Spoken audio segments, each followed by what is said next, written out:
Sharma postal classes पर आपका स्वागत है। फ्रेंड्स, पिछली वीडियो में हमने मेथड ऑफ एड्रेस पढ़ लिया था और आज हम पढ़ेंगे पोस्ट बॉक्स और पोस्ट बैग के बारे में। फ्रेंड्स, आपको मेरे वीडियो कैसे लग रहे हैं प्लीज़ कमेंट करके बताएं। तो चलिए पढ़ते हैं पोस्ट बॉक्स और पोस्ट बैग के बारे में। पोस्ट बॉक्स और post bag. Post box close 55। Post box कुछ पोस्ट ऑफिस पर किराए पर उपलब्ध होंगे। इसका निर्णय हेड ऑफ सर्कल करेंगे।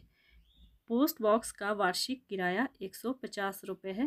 फ्रेंड्स, ये भी याद रखना है कि पोस्ट बॉक्स का वार्षिक किराया कितना है और पोस्ट ऑफिस कौन से क्लोज में है और पोस्ट बॉक्स किसके पास किराए पर रहेंगे, इसका निर्णय कौन करेंगे, head of circle. Post box और पोस्ट बैग का संयुक्त तिमाही किराया 250 रुपये है। पोस्ट बॉक्स और पोस्ट बैग का संयुक्त तिमाही किराया 80 रुपये है।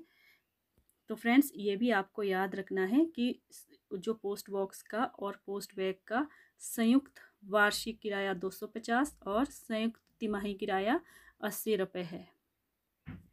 पोस्ट बॉक्स के माध्यम से केवल पूरा अग्रिम भुगतान की हुई पत्र, डाक की गैर रजिस्ट्री वस्तुएं जैसे पत्र, अंतर्देशीय पत्र, पोस्ट कार्ड, एरोग्राम, रजिस्ट्री समाचार पत्र, पुस्तकें, प्रतिरूप या नमूना पैकेट जो पोस्ट बॉक्स संख्या देकर पोस्ट बॉक्स के जरिए किराएदार को भेजी जाती है, उसे पोस्ट बॉक्स के जरिए दे दी जाती है। मीन्स कि जो पोस्ट बॉक्स में है वो फुल प्रीपेड जो पूर्व प्रदत्त वस्तुएं होती है फ्रेंड्स, वही पोस्ट बॉक्स के अंदर जाएगी और उसे किराएदार को दे दी जाएगी। यह पता चलने पर कि पाने वाले के नाम कोई पोस्ट बॉक्स नहीं है या वो पोस्ट बॉक्स का किराएदार नहीं रहा तो वस्तु भेजने वाले को वापस कर दी जाती है।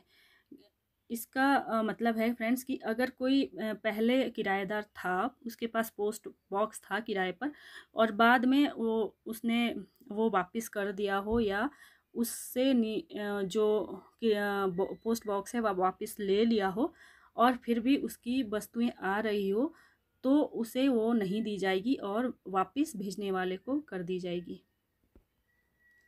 किसी भी ऐसे व्यक्ति को जो स्वयं पोस्ट बॉक्स के जरिए अपने डाक प्राप्त करना की सुविधा प्रदान करना चाहता हो, उसे चाहिए कि वह संबंधित पोस्ट मास्टर को इसके लिए निर्धारित फॉर्म पर लिखित रूप से आवेदन पत्र भेजे।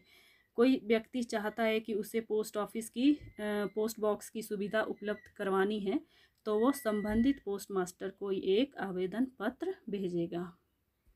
पोस्ट बॉक्स का किराया देने वाले को चाहिए कि वो अपने व्यापार के पते को बदलने या अपने कार्यालय को दूसरी तरफ ले जाने के दौरान ऐसा परिवर्तन किए जाने के 7 दिन के भीतर परिवर्तन की सूचना पोस्ट मास्टर को दे। फ्रेंड्स, यहाँ प्रश्न बन सकता है, यदि पोस्ट बॉक्स लेने वाला व्यक्ति पता बदलना चाहता है तो या बदलता है तो उसे कितने दिनों में पोस्ट मास्टर को सूचित करना चाहिए? उसे करना चाहिए 7 दिन के भीतर। पोस्ट बॉक्स को किराए पर लेने या उसके नवीनीकरण के लिए आवेदन पत्र के साथ निर्धारित किराए का अग्रिम भुगतान करना पड़ता है।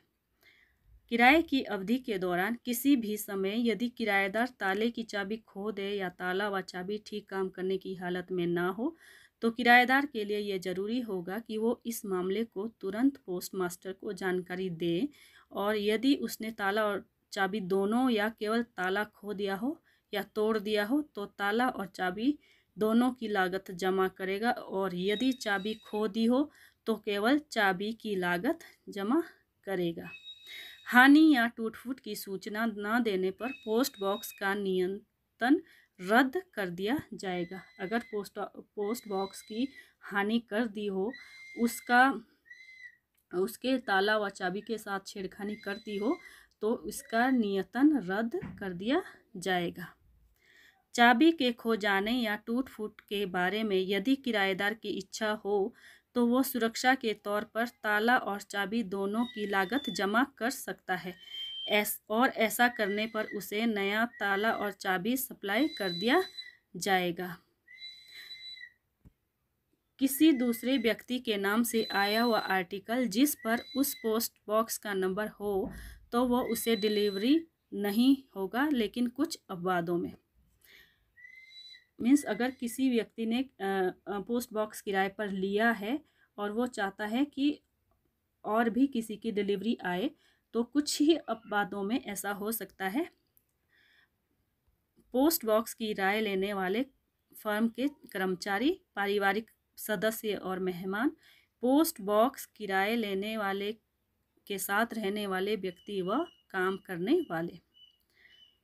पोस्ट बॉक्स किराए लेने वाला व्यक्ति अपनी दूसरी कंपनी व व्यवसाय के लेटर भी उसी पोस्ट बॉक्स में ले सकता है, अलग से फीस देकर। पोस्ट बॉक्स किराए लेने वाले व्यक्ति के नाम पर यदि इंश्योर्ड बीपी आर्टिकल या मनी ऑर्डर आता हो तो उस पर पोस्ट बॉक्स नंबर लिखा हो तो वो उसे पते पर डिलीवर किया जाएगा।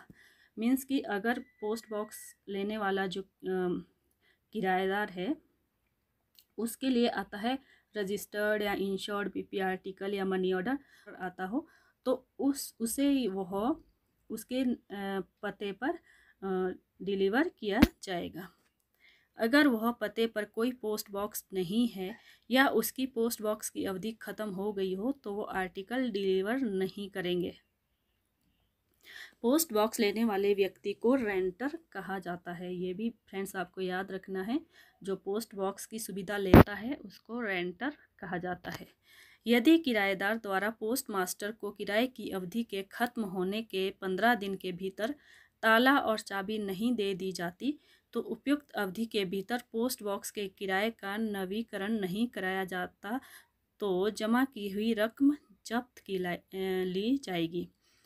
मीन्स कि अगर 15 दिन के भीतर वो ताला व चाबी नहीं देता तो उसकी जो उसने पहले ही सिक्योरिटी के लिए जो फीस जमा की होगी वो जब्त कर ली जाएगी। पोस्ट मास्टर डाक छटाई की सुविधा देने के लिए प्रत्येक वितरण से पहले लगभग 30 मिनट के लिए पोस्ट बॉक्स की निकासी रोक सकते हैं। जब किसी पोस्ट बॉक्स नंबर पर भेजी गई डाक वस्तु अपने आकार और पोस्ट बॉक्स में जगह की कमी के कारण उसमें नहीं रखी जा सकती हो तो पोस्ट मास्टर इस बारे में यह सूचना पर्ची पोस्ट बॉक्स में रखे जाने का प्रबंध करेगा और वो वस्तु वितरण विभाग में रख ली जाएगी। जब किराएदार चाबी के खो जाने के कारण या अन्यथा पोस्ट बॉक्स से डाक लेने में असमर्थ हो तो पोस्ट बॉक्स को भेजी गई वस्तुएं उसको या संदेश वाहक को खिड़की पर वितरण के निर्धारित समय के दौरान वितरण टिकट प्रस्तुत करने पर केवल काउंटर पर दी जाएगी। यदि पोस्ट बॉक्स का किराएदार 1 हफ्ते तक डाक निकासी नहीं करे तो पोस्ट मास्टर रजिस्ट्री डाक से डाक की निकासी करने के लिए उसको एक नोटिस भेजेगा और यदि इस नोटिस के बाद भी वस्तु की निकासी नहीं की जाती तो डाकिये के जरिए वस्तुओं का वितरण कर दिया जाएगा, बशर्ते कि उन डाक वस्तु पर किराएदार का पता दिया हो या उसने ऐसा करने की हिदायत दे दी हो। ऐसे पोस्ट बॉक्स धारक जिन्हें बड़ी संख्या में डाक प्राप्त करनी पड़ती है और जो आसानी से पोस्ट बॉक्स में रखी जा सकती है उन्हें नियमों और शर्तों पर उसी पोस्ट बॉक्स नंबर का अतिरिक्त पोस्ट बॉक्स किराए पर दिया जा सकता है। मीन्स कि अगर उस जो रेंटर है उसकी जो डाक अधिक मात्रा में आती हो और एक पोस्ट बॉक्स काफ़ी नहीं है तो उसे दूसरा पोस्ट बॉक्स नंबर भी दिया जाएगा। Post bag clause 56। तो फ्रेंड्स ये याद रखना है कि पोस्ट बॉक्स आता है आपका क्लॉज 55 में और पोस्ट बैग आएगा क्लॉज नंबर 56 में। किसी भी डाकघर में पोस्ट बॉक्स की सुविधा उपलब्ध है तो वहाँ पोस्ट बैग की भी सुविधा उपलब्ध होगी। अगर वहाँ पोस्ट बॉक्स की सुविधा नहीं है फिर भी पोस्ट बैग की सुविधा उपलब्ध हो सकती है। पोस्ट बैग में डाक वस्तुओं के वितरण की व्यवस्था सभी वितरण डाकघर में उपलब्ध होती है, जिसमें किराएदार द्वारा ताला और 2 चाबियां साथ में देनी पड़ती है। थैले के अंदर रखी हुई डाक वस्तुओं सहित ताला लगे डाक थैले किराएदार या उसके संदेश वाहक को खिड़की पर वितरण के लिए निर्धारित समय के बीच वितरण टिकट प्रस्तुत करने पर काउंटर पर ही सुपुर्द कर दिए जाते हैं। पोस्ट बैग के माध्यम से अग्रिम भुगतान किए हुए गैर रजिस्ट्री पत्रों, पोस्ट कार्ड, अंतर्देशीय पत्र, समाचार पत्र और पैकेटों का वितरण होता है। मीन्स कि जैसे पोस्ट बॉक्स में होता है वैसे ही इसमें होता है। फुल प्रीपेड जो लेटर्स होते हैं, रजिस्ट्री लेटर्स होते हैं, पोस्ट कार्ड वो जो फुल प्रीपेड होते हैं वही पोस्ट बैग में भी जाएंगे। बाकी अन्य सभी शर्तें, नियम पोस्ट बॉक्स के समान ही होंगे। फ्रेंड्स, अगर आपको मेरी वीडियो अच्छी लगी हो तो please like, share and subscribe करना ना भूलिए और साथ में बेल आइकन को भी दबाएं ताकि मेरी आने वाली आगे की वीडियो भी आपको मिले। So thank you. जय हिंद, जय भारत।